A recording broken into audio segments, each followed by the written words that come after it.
Olá pessoal, no vídeo de hoje nós vamos continuar a estudar as séries de Fourier.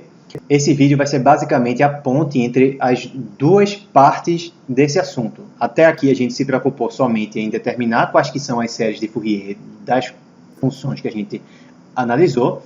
Daqui em diante a gente vai usar as séries de Fourier para resolver problemas de equações diferenciais parciais. A gente vai estudar a equação do calor e a equação da onda, beleza? Antes de a gente começar, vamos relembrar um fato bem útil que a gente já constatou nos outros vídeos, que é que funções que possuem propriedades de simetria, como funções pares ou funções ímpares, têm séries de Fourier que têm um formato bem específico.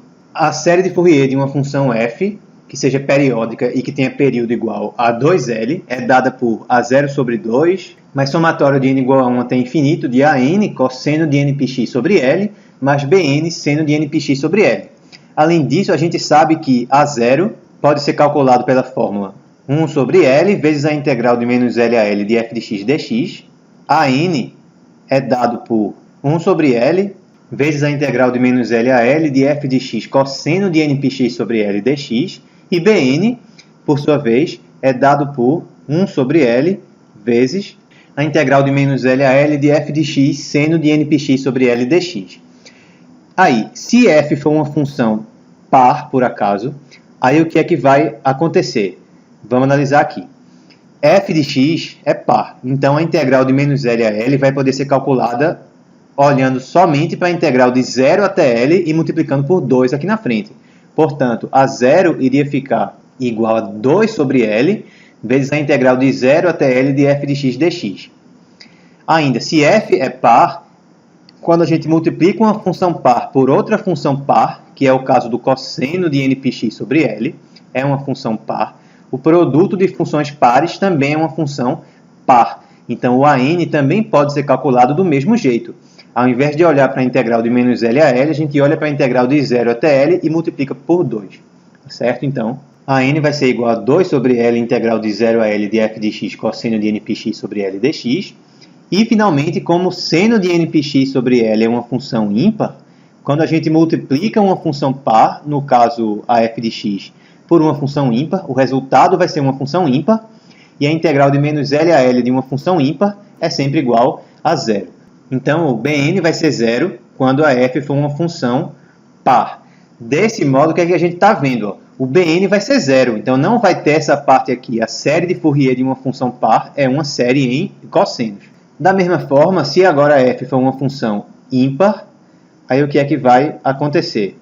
Nesse caso, o A0, que é igual a 1 sobre L vezes a integral de menos L a L de uma função ímpar, vai ser igual a 0. Então, aqui o A0 que é 0. Ok? Além disso, o que é que acontece com o AN? F de x vai ser uma função ímpar, multiplicada por uma função par, que é o cosseno de npx sobre L, vai dar uma função ímpar, integrando de menos L a L, também dá 0. Então, a n também é 0, no caso de f ser uma função ímpar. E, finalmente, no caso do Bn, f é ímpar, o seno de npx sobre L também é ímpar, multiplicando duas funções ímpares, dá uma função par. Integrando uma função par de menos L a L, a gente olha para a integral somente de 0 a L e multiplica por 2. Então, Bn aqui iria ser igual a 2 sobre L vezes a integral de 0 a L de f de x seno de npx sobre L dx. Portanto, como o AN e o A0 valem 0, o que resta apenas vai ser Bn vezes o seno de npx sobre L, o que significa que se f for ímpar, a sua série de Fourier vai ser uma série em senos. Então, agora que a gente já relembrou esses fatos, vamos ver o que é que acontece se uma função f estiver definida apenas em um intervalo de 0 até L, fechado, certo?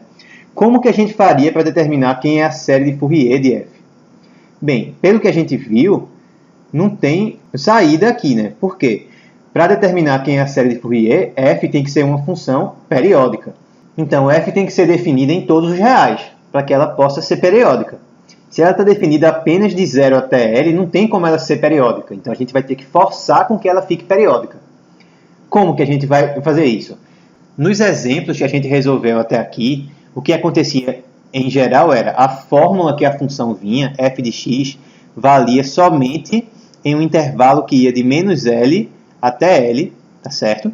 E a gente dizia que f era periódica com período 2L, ok? Dessa forma, como é que a gente fazia para determinar como que era a fórmula de f de x em pontos que não pertenciam a esse intervalo aqui?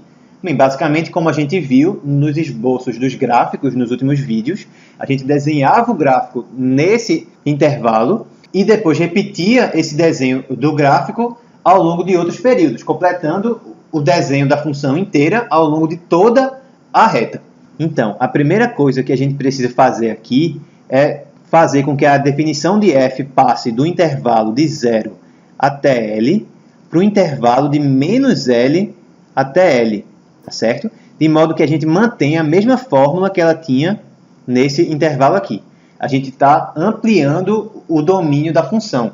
Quando a gente faz isso, a gente diz que a gente está determinando uma extensão da função, tá certo? A gente vai estender a função f. Graficamente, o que é que a gente tem? Vamos supor que de 0 até L a minha função tem essa forma aqui. Eu tenho várias escolhas. Eu posso fazer aqui o que eu quiser. Eu posso dizer que a função vai ser constante nesse pedaço aqui. Aqui vai ter que ser aberto, certo? Posso dizer que ela tem que ser sempre 0. Posso dizer que ela vai ser decrescente, assim, por uma reta. Posso dizer que ela vai ser crescente dessa forma aqui. Posso dizer que ela vai fazer isso aqui. Posso dizer o que eu quiser.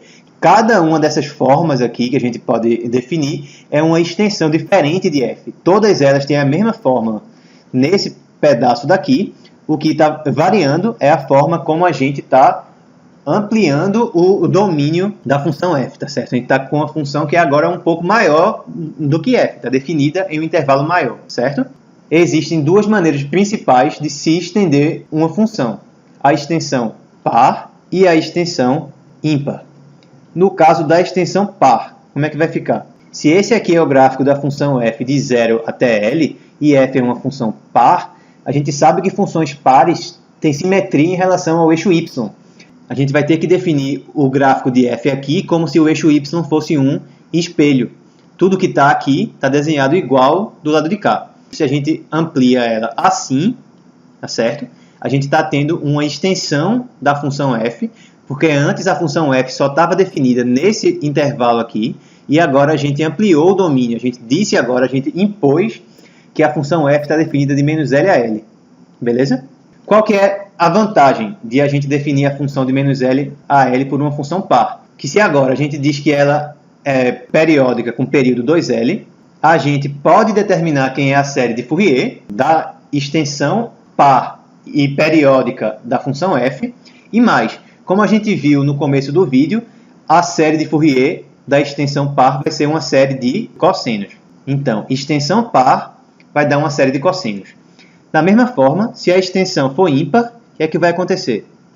Bem, nesse caso, a gente vai ter que fazer simetria em relação não ao eixo y, mas em relação à origem. Se aqui está o gráfico da minha função f de 0 até L, para fazer o gráfico da função de menos L até 0, o desenho que ficou aqui é como se a gente girasse ele até cair aqui embaixo, tá certo?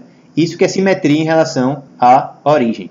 Se a gente faz isso e depois diz que a função é periódica com período 2L, ou seja, para montar o gráfico dessa função ao longo de toda a reta, a gente vai sair repetindo o formato desse gráfico aqui de menos L a L ao longo dos próximos intervalos de comprimento 2L, que nem a gente fez nos esboços nos vídeos anteriores.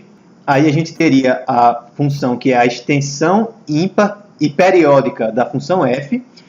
Se é periódica, a gente pode calcular a série de Fourier, e por ser ímpar, a série vai ser uma série de senos. Então, se a gente começa com uma função que está definida apenas no intervalo de 0 até L, a gente pode fazer várias extensões dessa função.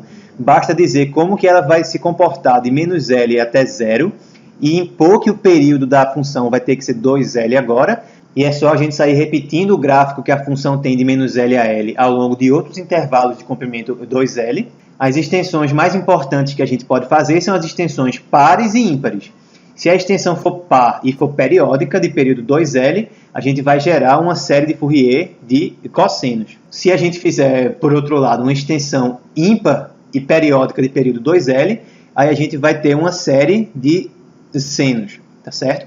Ou seja, se a gente tem uma função que está definida apenas de 0 até L, não existe somente uma série de Fourier que vai representá-la nesse intervalo. Depende de como a gente fizer a extensão da nossa função, tá certo? Espero que vocês tenham gostado. Um grande abraço e até o próximo vídeo.